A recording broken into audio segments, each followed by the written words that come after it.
श्री राम के धरती से हैं ये श्रवण पांडे जी, जहां लोग कहते हैं कि जन्मभूमि है राम की।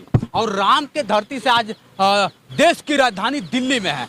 दिल्ली में जिस तरह से अगर देखा जाए, दिल्ली तो छोड़िए, आप जिस यूपी से आते हैं सर, उस यूपी में योगी बाबा की सरकार है और योगी बाबा माफियाओं को मिट्टी में मिलाते जा रहे हैं। इसमें आपका क्या ख्याल है? आप एक बात बताइए, उत्तर प्रदेश के योगी आदित्यनाथ जी जो भरे विधानसभा में रोए थे, वो कहते हैं मिट्टी में मिला देंगे, मिट्टी में मिला देंगे। क्या इस देश में खेल चल रहा है? मिट्टी में मिला देंगे, ये मिट्टी नहीं दिख रही है। इस देश की जनता को जिस तरीके से भारतीय जनता पार्टी बेवकूफ बनाने का काम कर रही है, मैं कहता हूं खबरों में देखेंगे आप, बाबा लाइव हुए आज, बाबा लाइव हुए, कहते हैं यूपी आज आपको बेहतरीन कानून व्यवस्था दे रही है। क्या वाकई में बाबा के शासनकाल में कानून व्यवस्था जिस तरीके से न्यायपालिका को ताक पे रख के उत्तर प्रदेश में कानून को एक ऐसे शिकंजे में कस दिया गया है कि बाबा तो केवल महफिल सजा रहे हैं, बाबा सिर्फ महफिलें सजा रहे हैं। और मैं अयोध्या की धरती से आता हूँ, वो प्रभु श्री राम जिन्होंने कल्पना की थी भारत को एक अच्छे रास्ते पे ले जाने की, लेकिन योगी आदित्यनाथ जी उत्तर प्रदेश को अपराध के रास्ते पे ले जा रहे हैं। पांडे जी, मैं आपके बात को रोकना चाहूंगा। आपने कह दिया कि श्री राम की अगर आज जिस तरह से मंदिर बनी है, योगी बाबा नहीं रहते तो क्या लगता है कि बन पाती क्या?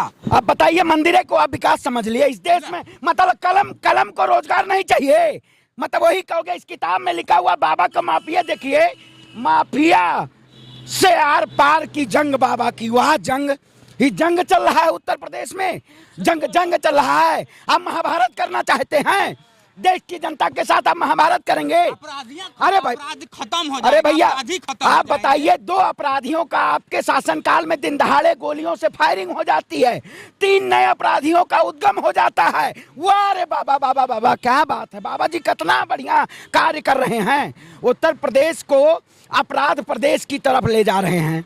उत्तर प्रदेश अपराध प्रदेश नहीं, उत्तम प्रदेश बन गया। उत्तम? अरे कहाँ उत्तर प्रदेश बन गया? मैं नहीं कह रहा हूँ, योगी बाबा कहते हैं कि उत्तम प्रदेश। अरे फिर मैं नहीं कह रहा हूँ सर। अरे आप एक देखिए, उसी उत्तर प्रदेश से आप भी है, उसी उत्तर प्रदेश से मैं भी हूँ। उठाइए एडीआर की रिपोर्ट, भारतीय जनता पार्टी के शासनकाल में सबसे ज्यादा भ्रष्ट हैं। उठाइए एनसीआरबी का डेटा, सबसे ज्यादा उत्तर प्रदेश में अपराध है। जालौन में दिन दहाड़े एक छात्रा को गोली मारकर हत्या कर दी जाती है, क्यों नहीं आप बाबा से पूछते हैं? कानपुर में दिन दहाड़े एक परिवार को जिंदा जला दिया जाता है, क्यों नहीं बाबा से पूछते हैं? हाथरस में एक बेटी को रात के अंधेरे में चिता दे दी जाती है, क्यों नहीं बाबा से पूछते हैं? तब बाबा अपराध मुक्त नहीं करना चाहते हैं। वही अमित शाह हैं, ये आपका कैमरा है। अमित शाह जी दूरबीन से देखते थे कि उत्तर प्रदेश में हमारी बहन बेटियां रात के अंधेरे में गहना पहन के निकल जाएं, वो सुरक्षित हैं।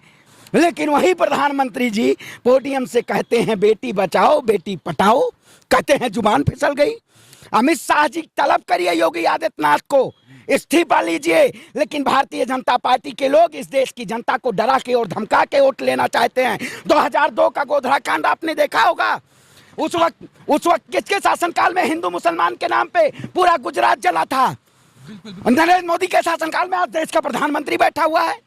लोकतंत्र बंदूक से नहीं चलेगा। वाला कौन है पांडे जी? बनाने वाला कौन है? हमारे और आप जैसे लोग ही तो हैं। देखिए मैं कहता हूँ वही कर रहे हैं, बनाने वाले भी तो हम ही और आप जैसे लोग हैं। नहीं, हम ही आप जैसे लोग नहीं हैं। हम बीजेपी को नहीं कभी वोट देते हैं कि चंदन लगा लिया बीजेपी को वोट दे दिए। अगर आज बीजेपी को वोट हम दिए होते तो आज यहाँ शायद आप हमसे सवाल नहीं पूछ रहे होते।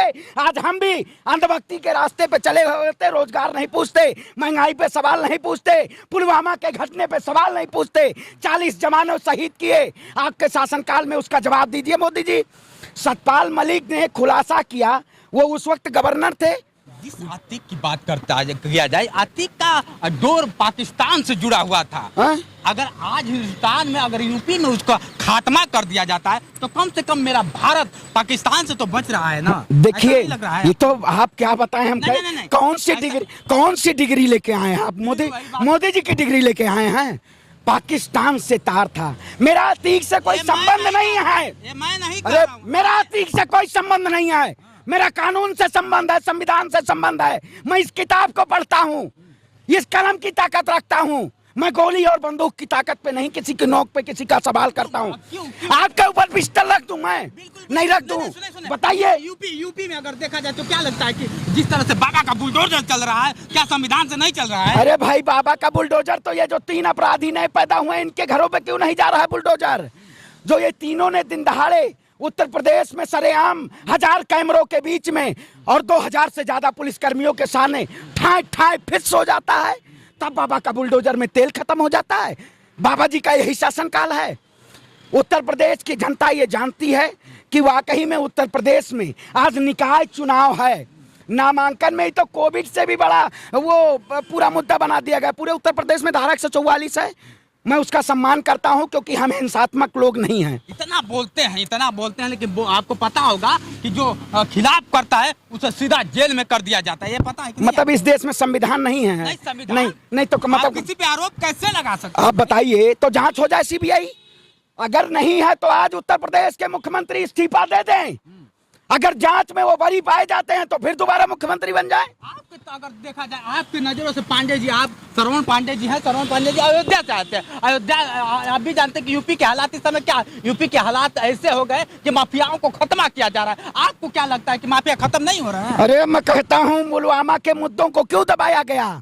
आप पूरे स्क्रॉल करिए मीडिया। मैंने कहा लोग लिखे कि अफवाह ना फैलाइए, बिल्कुल इसका मैं समर्थन करता हूं, लेकिन बीजेपी जो धर्म के नाम पे देश की जनता को भ्रमित करने का काम कर रही है, क्या वो अफवाह फैलाना नहीं? बीजेपी सबसे जो अंधभक्त के लोग हैं ना, बीजेपी आईटी सेल है, इस देश में नफरत का आगाज करना चाह रही है। नफरत के नाम पे देश को तोड़ना चाह रही है, धर्म के नाम पे देश को तोड़ना चाह रही है। अब आप हमको कहेंगे हम ब्राह्मण नहीं है, कल आप कह देंगे हम तो आज सिर पे पगड़ी रखे, हम तो कहेंगे आप सिख नहीं है।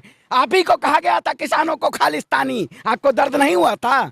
खालिस्तानी आप हैं? हाँ खालिस्तानी। मैं भारत का एक नागरिक हूँ, बिल्कुल, और भारत में हमें मौलिक अधिकार है कि बेटा कुछ कर नहीं सकते हो तो चल सकते हो, चल नहीं सकते हो तो बोल सकते हो, बोल नहीं सकते हो तो लिख सकते हो। मैं तीनों करता हूँ, चलता भी हूँ, लिखता भी हूँ और बोलता भी हूँ। तो ये कौन अधिकार कहाँ से मिल? हाँ तो संविधान, जब मैं संविधान की बात किया, जब आप मुझसे पूछे कि आपको डर नहीं लगता, मैं संविधान की बात किया तो कटाक्ष मार दिए। आप संविधान की बात किया तो मैंने कटाक्ष किया नहीं, तो वही चीज। अरे यही सरकार जिस तरह से अरे दिन हो रहा है उस पे बात आए दिन तो वही कह रहा हूँ। अगर योगी ने कहा कि माफियाओं को मिट्टी में मिला दे, आज देख रहे हैं तेरा इमाम। अरे भैया मिट्टी में सबको मिलना है, आप किसको मिट्टी में मिलाना चाह रहे हैं?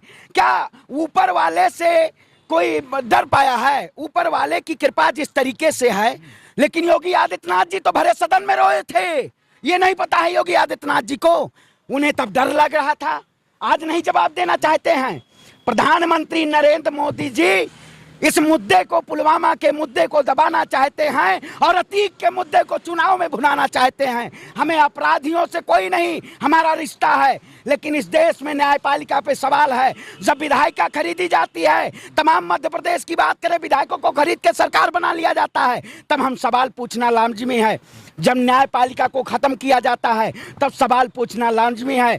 अगर इस देश में सुप्रीम कोर्ट, हाई कोर्ट अगर नहीं है तो सभी पे ताले लगा दिया जाए और जज साहब को छुट्टी दे दी जाए, क्योंकि जनता का पैसा है, जनता का पैसा लूटा मत जाए। अगर सरकार ये कह के करना चाहती है कि इस देश में सरकार ही ठोको नीति करेगी तो इसके खिलाफ मैं आवाज उठाता रहूंगा। लास्ट सवाल आपसे मैं करना चाहूंगा, जिस तरह से पांडे जी यूपी की अगर बात कर दिया जाए, चलिए अब हम लोग दिल्ली में है, लेकिन हम इस समय खास सबकी निगाहें यूपी पे टिकी हुई है। क्यों? कि अपराध मुक्त होता जा रहा है। आपको क्या लगता है कि 2024 में अगर इस अपराध मुक्त से फिर बीजेपी की सरकार बनेगी या नहीं बनेगी? यस या नो? देखिए, भारतीय जनता पार्टी की अब सरकार नहीं, इसका अंतिम संस्कार है। मैं ब्राह्मण परिवार से आता हूं, ये जान लीजिए। इसी हाथ से मैं शादी करवाता हूं, इसी हाथ से श्राद्ध भी करवाता हूं।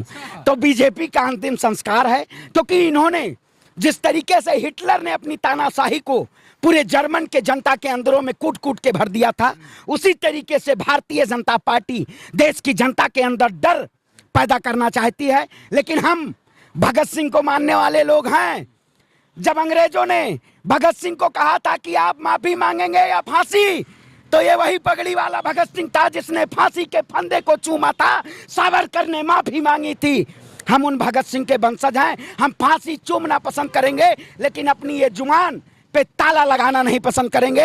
हम लड़ेंगे इस सरकार को मुंहतोड़ जवाब देंगे। हमें जेल की सलाखें नहीं रोक सकती हैं। हमें देश को बचाना है, संविधान को बचाना है और न्याय के प्रहरी हैं सभी लोग। उत्तर प्रदेश में शांति व्यवस्था कायम रखिए और अहिंसात्मक तरीके से इस सरकार से सवाल पूछिए। योगी आदित्यनाथ जी इस्तीफा दें। उत्तर प्रदेश की गद्दी पे आपको बैठने का अधिकार नहीं है। आपने उत्तर प्रदेश की जनता को कहीं ना कहीं पूरी तरीके से छलने का काम किया है। विनाश काले विपरीत बुद्धि, जब विनाश आ जाता है तब शहर की तरफ गीदड़ भी भागता है। तो वही हाल है योगी आदित्यनाथ जी का।